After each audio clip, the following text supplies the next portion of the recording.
ಮೈಸೂರು ಜಿಲ್ಲೆ ಸರಗೂರು ತಾಲೂಕು ಮತ್ತು ನಂಜನಗೂಡು ತಾಲೂಕಿನ ಗಡಿ ಪ್ರದೇಶದಲ್ಲಿ ಯಡಿಯಾಲ ವ್ಯಾಪ್ತಿಗೆ ಬರತಕ್ಕಂತ ಬಂಡೀಪುರ ಹುಲಿ ಸಂರಕ್ಷಣೆ ಪ್ರದೇಶದಲ್ಲಿ ಬೆಲ್ಲದಕುಪ್ಪೆ ಶ್ರೀ ಮಹದೇಶ್ವರ ಸ್ವಾಮಿ ದೇವಸ್ಥಾನದ ಕಳೆದ 2 ವರ್ಷದಿಂದ ಧಾರ್ಮಿಕ ದತ್ತು ಇಲಾಖೆಗೆ ವಶಕ್ಕೆ ಪಡೆದ ನಂತರ ಶತಮಾನಗಳಿಂದ ಆಚರಿಸ ಬರ್ತಕ್ಕಂತ ಪದ್ಧತಿಯನ್ನ ಈಗ ಅರಣ್ಯ ಇಲಾಖೆಯಿಂದ ರದ್ದುಗೊಳಿಸಿರ್ತಕ್ಕಂಥದ್ದು ತಾಲೂಕಿನ ಭಕ್ತಾದಿಗಳಿಗೆ ಒಂದು ಆ ಭಾವನೆಗೆ ಅವರ ಒಂದು ಭಾವನೆಗೆ ಒಂದು ಉಂಟಾಗ್ತದೆ. ಅದರಿಂದ ಮಾನ್ಯ ಸಚಿವರು ಇಲ್ಲಿ ಉತ್ತರವನ್ನ ಕೊಟ್ಟಿದ್ದಾರೆ ಅಧ್ಯಕ್ಷರೇ. ಇದರ 1-2 ಕ್ಲಾರಿಫಿಕೇಶನ್ ಮಾನ್ಯ ಮಂತ್ರಿಗಳಲ್ಲಿ ನಾನು ಕೇಳಲು ಬಯಸ್ತೀನಿ.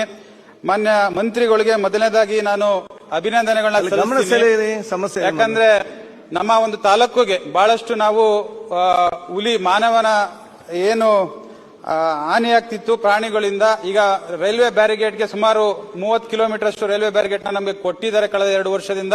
ಆದ್ರಿಂದ ಸ್ವಲ್ಪ ಸಮಸ್ಯೆಗೆ ಉತ್ತರ ನಮಗೆ ಸಿಕ್ಕಿದೆ. ಇಲ್ಲಿ ನಾವು ಎದುರಿಸ್ತಕ್ಕಂಥ ಸಮಸ್ಯೆ, ಇಲ್ಲಿ 40 ವರ್ಷದಿಂದ ಆ ಒಂದು ಒಳಗಡೆ ಪ್ರವೇಶಕ್ಕೆ ಬಿಡ್ತಿದ್ರು.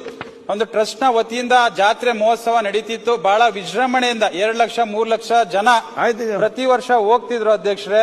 ಆದ್ರೆ ಈ ಸತಿ ನಾವು ಕಳೆದ ಶಿವರಾತ್ರಿ ದಿವಸ ನಾವೇ ಕರೆ ಮಾಡಿ ಯಾವುದೇ ಕಾರಣಕ್ಕೂ ಅಲ್ಲಿ ಒಳಗಡೆ ಬಿಡ್ತಿರ್ಲಿಲ್ಲ. ಆದ್ರೆ ಇದಕ್ಕೆ ಶಾಶ್ವತವಾಗಿ ನಾವು ಇದಕ್ಕೆ ಪರಿಹಾರವನ್ನ ಕಂಡಿಸ್ಕೋಬೇಕಾಗ್ತದೆ.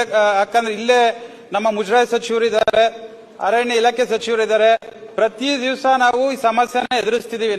ನನ್ನ ಒಂದು ಒತ್ತಾಯ ಇಷ್ಟೇ ಅಧ್ಯಕ್ಷರೇ, ಮಲೆ ಮಹದೇಶ್ವರ ಬೆಟ್ಟದಲ್ಲಿ ಯಾವ ರೀತಿ ಭಕ್ತಾದಿಗಳಿಗೆ ದೇವರ ದರ್ಶನ ಮಾಡಕ್ಕೆ ಅವಕಾಶವನ್ನ ಕಲ್ಪಿಸ್ಕೊಡ್ತಾರೆ, ಮತ್ತೆ ಬಿಳಿಗಿರಿ ರಂಗನಾಥ ಸ್ವಾಮಿ ಬೆಟ್ಟದಲ್ಲೂ ಯಾವ ರೀತಿ ಅವಕಾಶವನ್ನ ಕೊಡ್ತಾರೆ, ಹಿಮೂದ್ ಗೋಪಾಲ ಸ್ವಾಮಿ ಬೆಟ್ಟಕ್ಕೂ ಕೂಡ ಯಾವ ರೀತಿ ಭಕ್ತಾದಿಗಳಿಗೆ ಅವಕಾಶವನ್ನ ಕೊಡ್ತಾರೆ, ಅದೇ ರೀತಿ ನಮಗೂ ಕೂಡ ಅವಕಾಶವನ್ನ ಕಲ್ಪಿಸ್ಕೊಡ್ಬೇಕು ಅಂತ ಈ ಸಂದರ್ಭದಲ್ಲಿ ಮಾನ್ಯ ಸಚಿವರನ್ನ ಗಮನಕ್ಕೆ ಸೆಳೆಯಕ್ಕೆ ನಾನು ಬಯಸ್ತೀನಿ ಅಧ್ಯಕ್ಷ.